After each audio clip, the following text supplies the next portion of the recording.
But speaking of catastrophic, something happened the other day to two Steelers players that, I mean, if you look about with one of the names of the players, it really couldn't be more perfect for a stand-up comedian or jokes or anywhere. But LeGarrette Blount and starting running back Le'Veon Bell got pulled over for a DUI under the influence of marijuana and high. These are the top two running backs for the Pittsburgh Steelers, and they got pulled over basically under DUI, smoking weed, or they smoked it a while ago. But then they went on to play their preseason game that was against Philadelphia, which the Steelers conveniently played horrible in. Now, Mike, I want to ask you, if you're the Steelers, would you have played LeGarrette Blount and Le'Veon Bell in that preseason game? I mean, that's tough. I think Mike Tomlin had a real tough decision. I mean, these are two guys. These two guys gave you over 1,500 yards combined last year with 15 touchdowns. So these are your two main guys.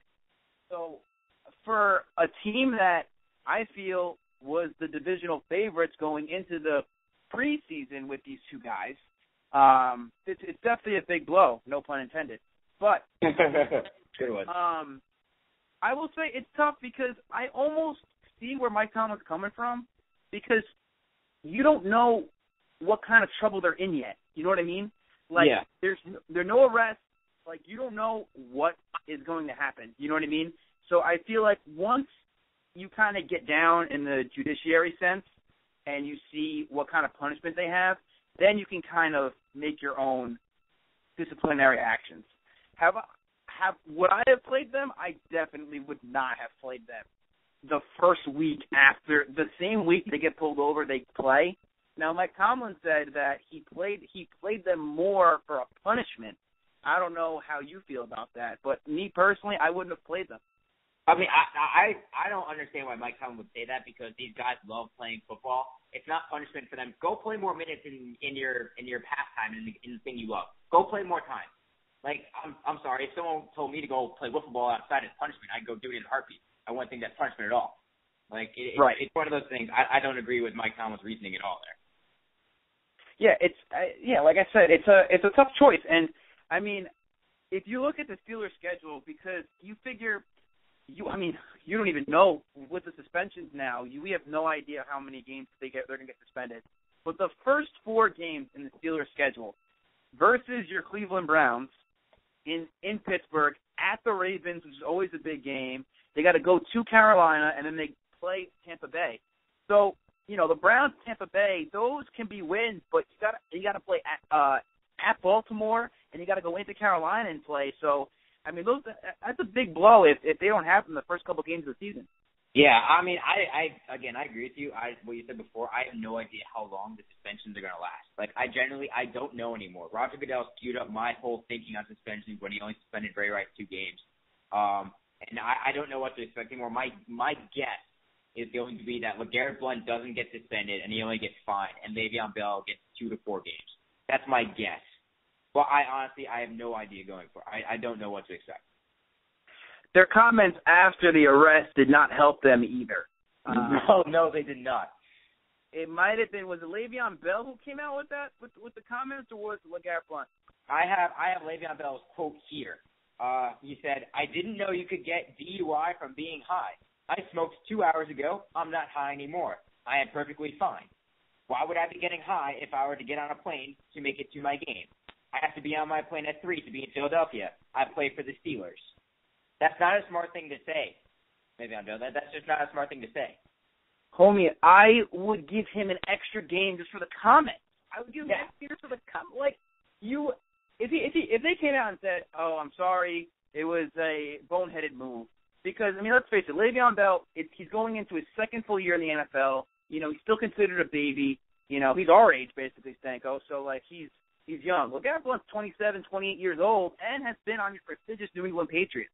So he should know a little bit better than to do these types of things. So, well, the thing is, I mean, sorry to cut you off, but I just remember LeGarrette Blount. I believe he played at Oregon, correct? And he's the one who punched a player at the end of the game.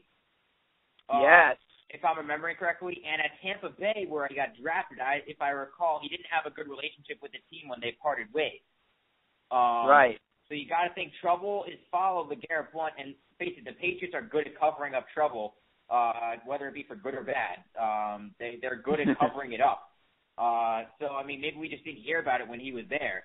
But you got to think LeGarrette Blount's kind of a bad influence everywhere he's been except for the Patriots. So you got to wonder if you're the Steelers, if Le'Veon Bell's your future, do you want to keep him safe? And there are talks to cut LeGarrette Blount.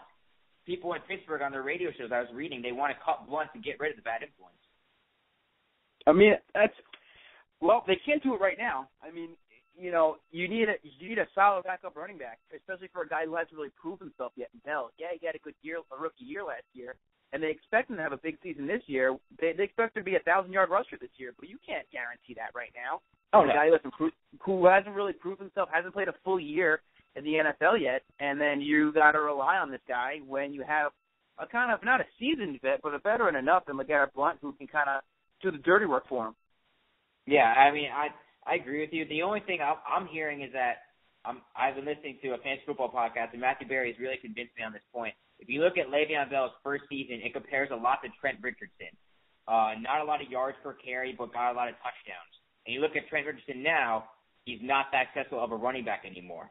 So I don't know if you want to be a little bit hesitant, but that might just be Matthew Berry looking into stats, and obviously Matthew Berry knows more than I about stats or anything else. So I just thought it was an interesting point that maybe Le'Veon Bell, this would be a season to disprove any doubters that he has, and he's not off to a good start. Yeah, it's gonna be a mess. But how many games do you think that they're gonna get suspended for, if any? I think Blount is not going to get suspended because he wasn't the one driving. He was just a passenger. I mean, I don't think he's getting suspended. I think he'll get a nice fine. But I think Le'Veon Bell is probably going to get, I'd say, at least 2 games, possibly 4. I think the comments he said after might have something to do with it. If he tries to appeal, I think the NFL is going to say, well, look at your comments after. You don't feel sorry for it. Why are we going to accept your appeal?